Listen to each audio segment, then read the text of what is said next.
Hi Henrik, congrats on the new role. What persuaded you to first take the job? There was a lot of reasons. I have been a part of this fantastic club for now 18, 19 months. And since the first day when I arrived together with Danny, it has been a fantastic journey. And there's a lot of level from the fantastic fans to the daily work in this club with all the staff, all the players, with the pre-academy coaches, with academy coaches.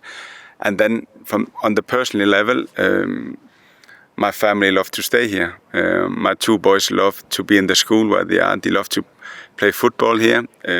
My wife likes to be here. So I think there's a lot of things privately who really, really fit us well as family. And of course, to be manager for Sheffield Wednesday, so a big club, it's an honor to be this. Have you spoken to Danny since he left? Did he have any words of advice after he left the club for you? We have spoken. We had a long conversation on the day where he left, and we also spoke about the past, and we've spoken about now, and we spoke about the future. So we have spoken also a lot about this case. So we have a good relationship. Was there any doubts about taking the role given the off-field issues? Obviously, this has nothing to do with you or the players, but the off-field issues that have sort of surrounded the summer. Any doubts at taking the job? Any doubts since taking the job? I have spoken with more clubs, but as I said to my wife always, it's really interesting, but you know where my heart is.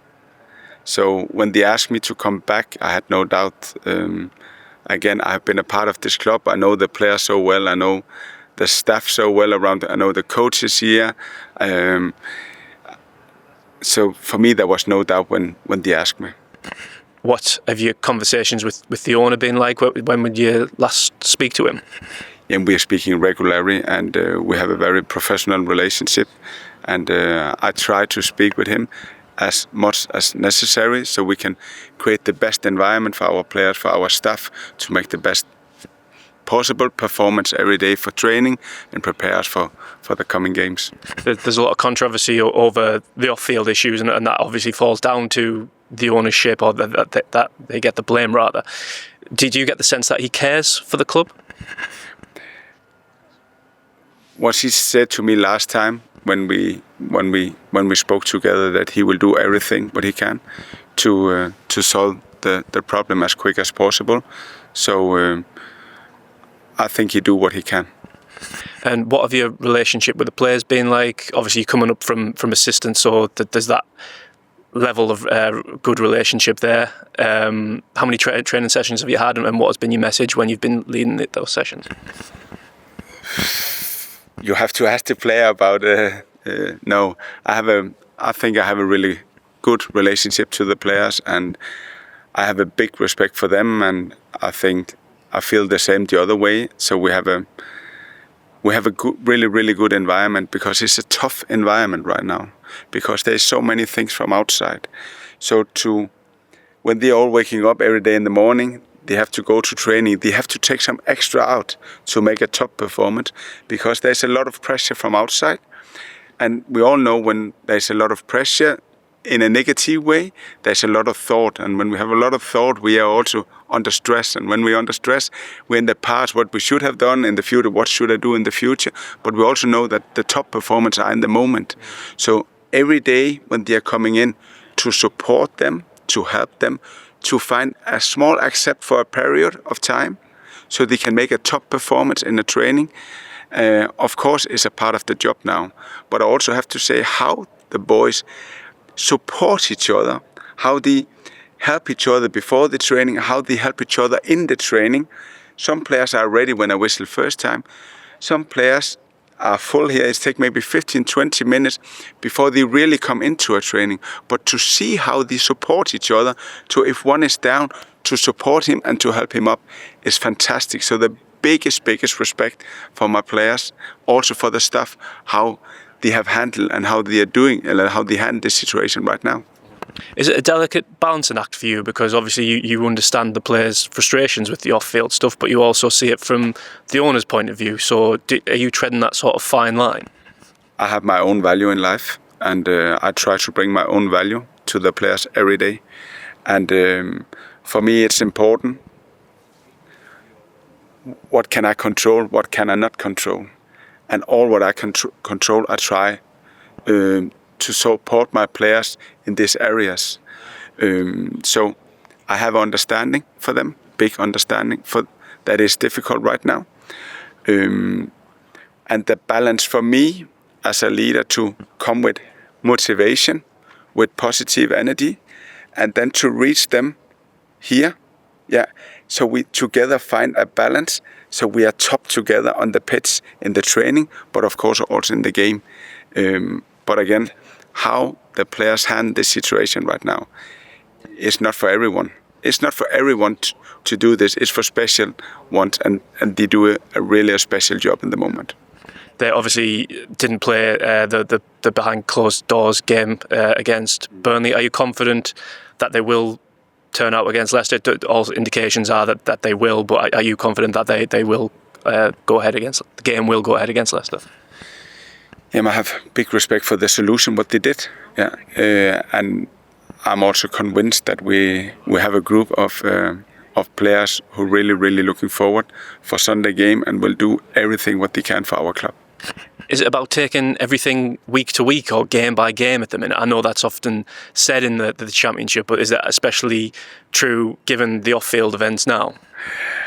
I think if I speaking about goal setting for the season with 15 players right now, to say we will stay in the league, we will this. This is not where we are right now.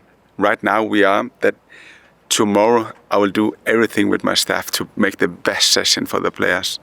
And then with the mind for Sunday, to make the best possible game plan, to make a good game Sunday. This is where we are right now. Of course, in my head, I know where we want to be. But this is not interesting for the players right now. The interesting are that I try to do my best to be the best possible mirror for my players every day, for my staff every day, so we can create the strongest possible culture.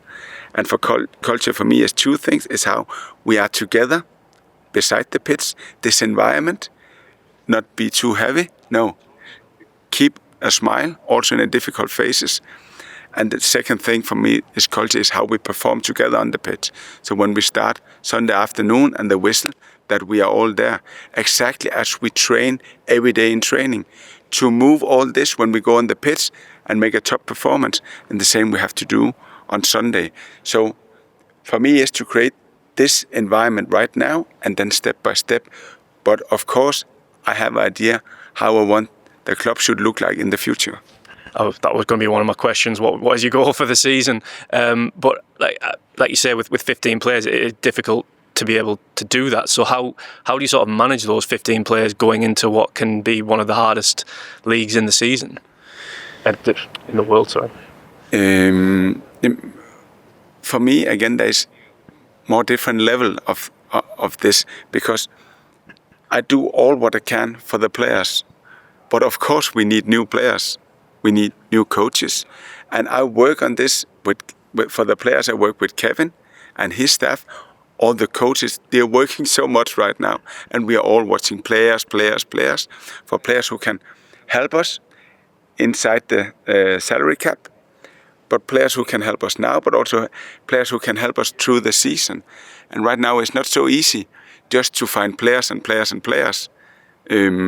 So we do all what we can to prepare us in the background, and we do all what we can to help the players we have right now to do the best daily life for them. It does seem like the EFL are sort of punishing the players rather than maybe punishing who it belongs to. Is there a sense that it's a bit unfair regarding transfer embargoes and all the rest of it? What is fair, what is not fair right now? I think, again, where do I have control? I have control to make the best environment for our players. I have a staff, and then I try to use all the potential in the situation we have right now with the embargo where it is. Maybe it's 2 weeks, it look a little bit different. Then I want to use all the potential we have to use what we have here, and then hopefully step by step everything will be better. Is there any reason for hope for you and the players? One more time. Is there any reason that what gives you hope that you can compete on level terms and I suppose stay in the division this season? For me, the hope is how we're working in our daily life and how the basic are in our squad right now. And then we have a lot of things to do beside this for staff, for players, for a lot of areas. And I really hope that we can increase this in the future so we also can stay and maybe more in the league. There's obviously a planned protest on Sunday, not against yourself, the players, but maybe the ownership. What would you say to them? Try to obviously the behind the club, they want the club to do well. But what would you say to the fans to sort of keep the faith? I understand the protest, but one thing I'm sure when the referee whistle on Sunday, then we need everyone. We need everyone to stay together, and our fans general and our away fans is always a fantastic inspiration and mirror for us. They have always a lot of intensity, and they are always positive when we have difficult phases in a game. And this inspiration from them, we have to try to mirror this, because it will also be very difficult Sunday, and there'll be very windy period in this game where we have to stay together. So I hope me, my staff, the players, we can be a good mirror, and then together we can make a top performance Sunday afternoon. How easy is that to just park the off-field issues and focus? Well, you say that first whistle goes, forget what's gone on over the summer and just focus on Leicester. If it was easy, then everyone will make top performance in different difficult environments. So of course it's not easy, and it's not easy for our boys come in every day right now. But it tells so much about the character and the environment we have right now, that how the boys are supporting each other is amazing. But also how not so experienced coaches come from the academy and support our groups, how the physiotherapists, how they are a mirror for the boys, how and it's telling me a lot about this special club, because to be in Sheffield Wednesday right now is not for everyone. No, it's a tough period, but how they handle when I meet other employees, in this tough time to be so positive and so constructive, I'm impressive, and that's why we have a big hope also for the future with all those good people. Have you ever known a situation like this? I have been in clubs where it was very, very difficult, where I took over a club who was last in the league. But one thing is when it's something about sport, yeah. But the other thing is when it's something about money and to survive in life.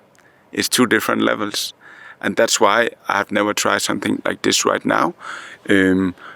But I can promise I do the best I can to be a good mirror for my players, for my staff, for everyone I meet every day, to help and support as good as I can.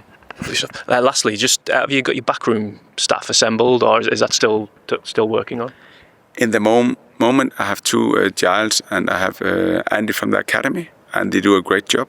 And then, of course, I'm searching also my own staff, so we can increase the level as the same as we do with the players.